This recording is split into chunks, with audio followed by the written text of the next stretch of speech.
अगर आपको मुंबई एयरपोर्ट पर आना है तो आपको पहले से ही मेंटली और फाइनेंशियली प्रिपेयर रहना पड़ेगा। तो फाइनली मैं इस्तांबुल एयरपोर्ट पे पहुंच चुका हूँ। दोहा एयरपोर्ट पे मैं पहुंच चुका हूँ और सिर्फ 100 ml जिस पे लिखा हो कोई बोतल पे 100 ml लिक्विड अलाउड है, बाकी उससे ज़्यादा कोई भी लिक्विड अलाउड नहीं है। आज है 25 मार्च 2021। मैं हूँ इस्तांबुल में और अपने हॉस्टल से जस्ट निकला हूँ बेला विस्टा से। सुबह के 8 बज रहे हैं और ये आप देख सकते हैं हर तरफ स्नो ही स्नो है। ये जो रोड है यहाँ पे भी स्नो है।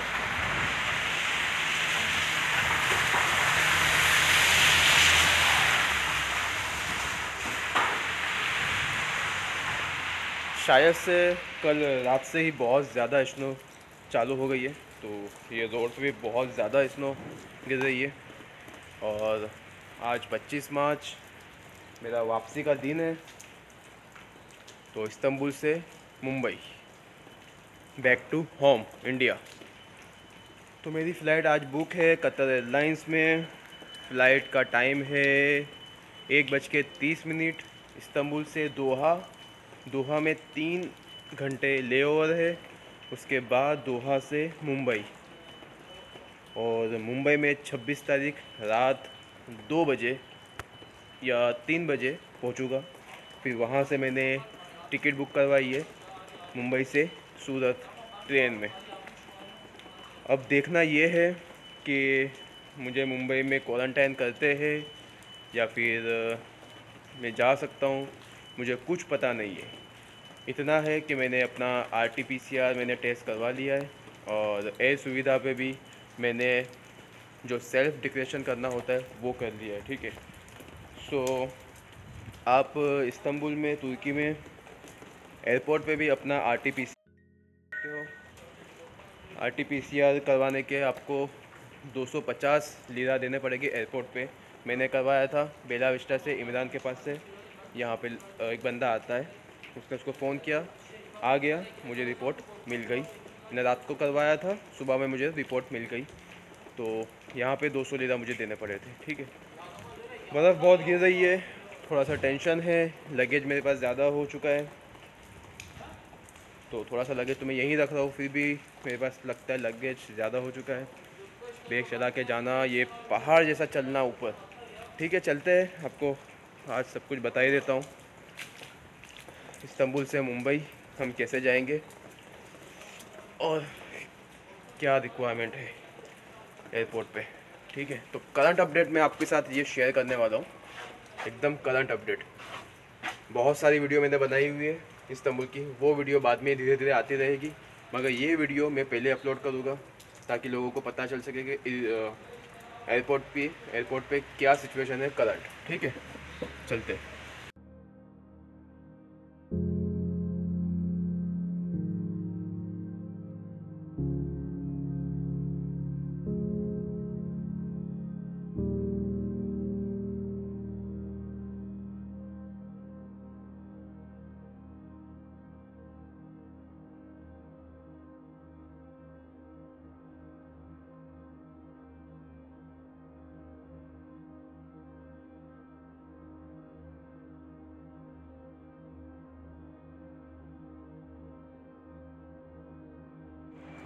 तो फाइनली मैं इस्तांबुल एयरपोर्ट पे पहुंच चुका हूं और अंदर आ चुका हूं।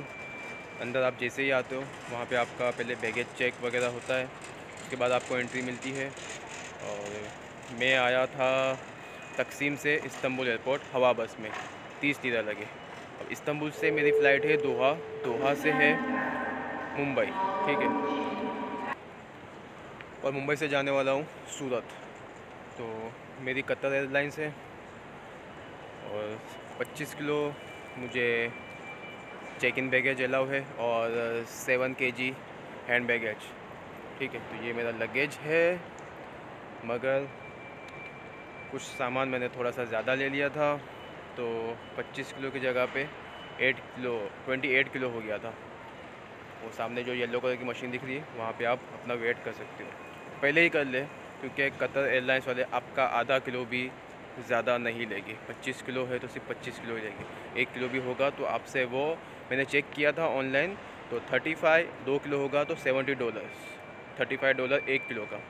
यहाँ पे उन्होंने खुद ने बोला था जब मैंने कॉल सेंटर में फ़ोन किया था कतर एयरलाइंस में, यहाँ पे अगर आपको पे करना पड़ेगा एक्स्ट्रा लगेज होगा, एक्स्ट्रा वेट होगा तो वो ऑनलाइन से भी ज़्यादा प्राइस होगा।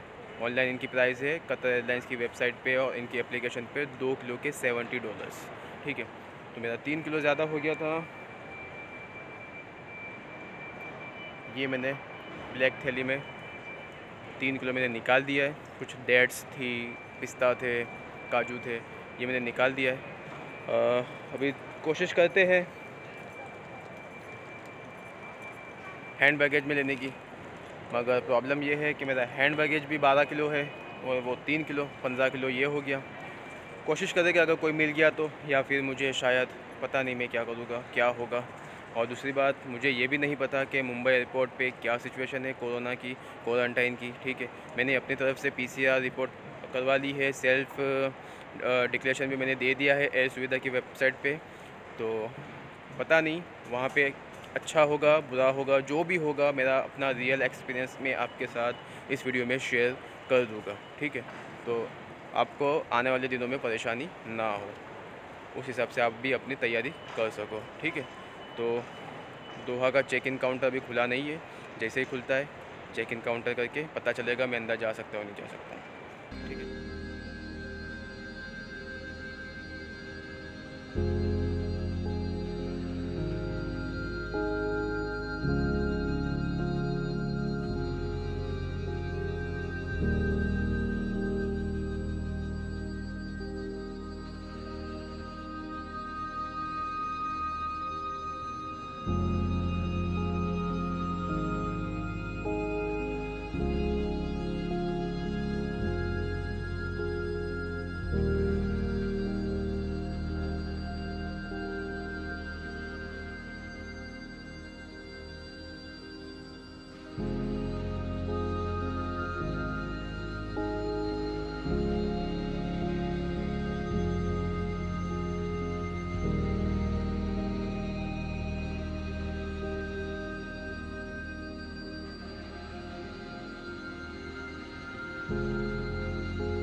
मैंने इमिग्रेशन क्रॉस कर लिया है।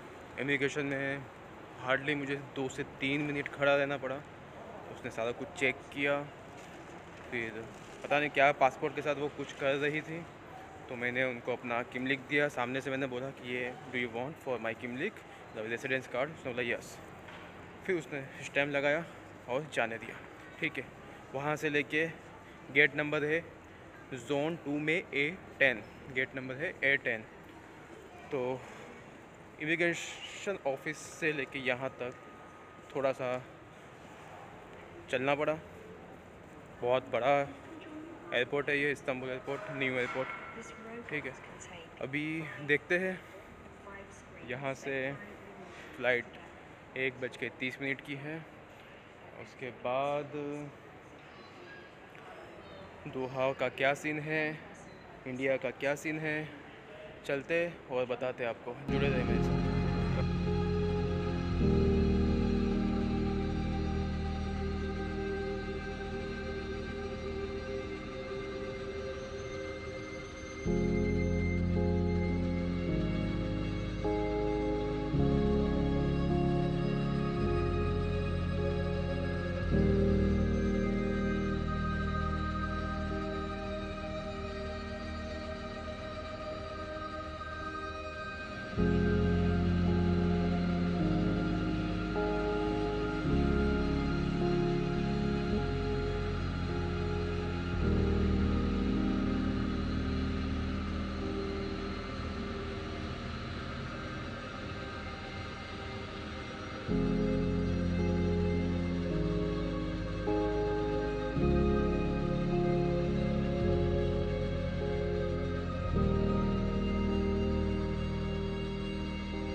लंच आ चुका है। यहाँ पे इन्होंने मुझे बिरयानी दी है, पास्ता है, कुछ स्वीट्स है, एक चीज़ मैं खा गया, जूस है, ठीक है। तो ये चीज़ें हैं आज।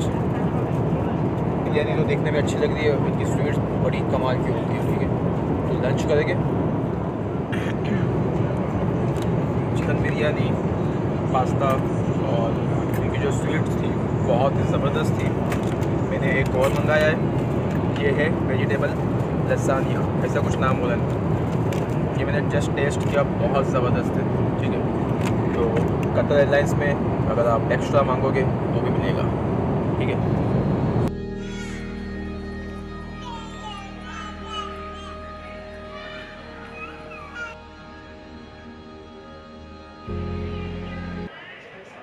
दोहा एयरपोर्ट पे मैं पहुंच चुका हूं और यहाँ से जब हम लोग ने ट्रांज़िट लिया, अंदर से ही ट्रांज़िट होता है, थोड़ा सा चलना पड़ा।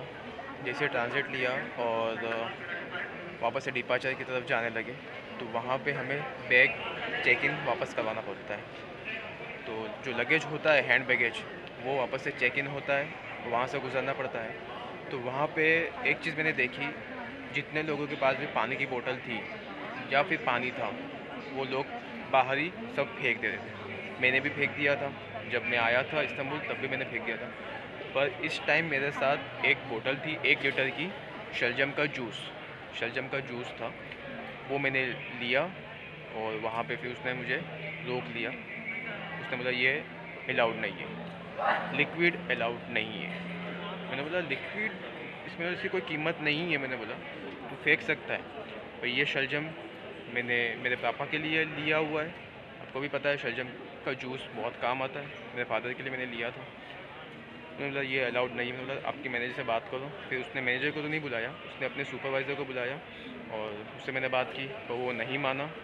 ये लोग सिर्फ 100 ml, जिस पे लिखा हो कोई बोतल पे 100 ml लिक्विड अलाउड है, बाकी उससे ज़्यादा कोई भी लिक्विड अलाउड नहीं है। उसने मुझे उनके जितने भी लोगों के उन्होंने थ्रो किए थे वो सारे कुछ मुझे बताया, इज़ नॉट अलाउड। तो वो शलजम मेरा फेंकने में गया, जो मैंने इस्तांबुल से 5 या 7 लीरा में मैंने लिया था, ठीक है। बहुत ज़बरदस्त होता है, किसी का अगर खून कम हो उसके लिए, ठीक है, ब्लड के लिए बहुत अच्छा होता है शलजम। और अफसोस वो मेरा चला गया, ठीक है। अभी तो बैठा हूँ, 2 घंटे बाद फ़्लाइट है दोहा से मुंबई के लिए। अब मुंबई पे देखते हैं क्या होता है क्या नहीं। हैंड बैगेज भी मेरे पास वेट ज़्यादा है, थोड़ा सा 12 से 15 किलो है। आने में मुझे कोई प्रॉब्लम नहीं हुई, किसी ने कुछ चेक नहीं किया, और शायद मुझे यहाँ पे डाउट लग रहा है। देखते हैं क्या होता है, बताता हूँ मैं मुंबई पहुँच के मैं आपको, ठीक है।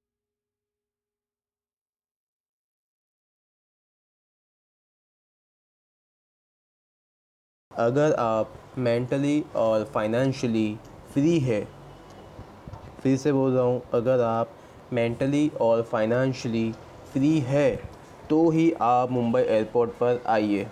अदरवाइज़ आप मुंबई एयरपोर्ट पर आओगे तो हो सकता है आपको फाइनेंशियली प्रॉब्लम हो और मेंटली भी प्रॉब्लम हो।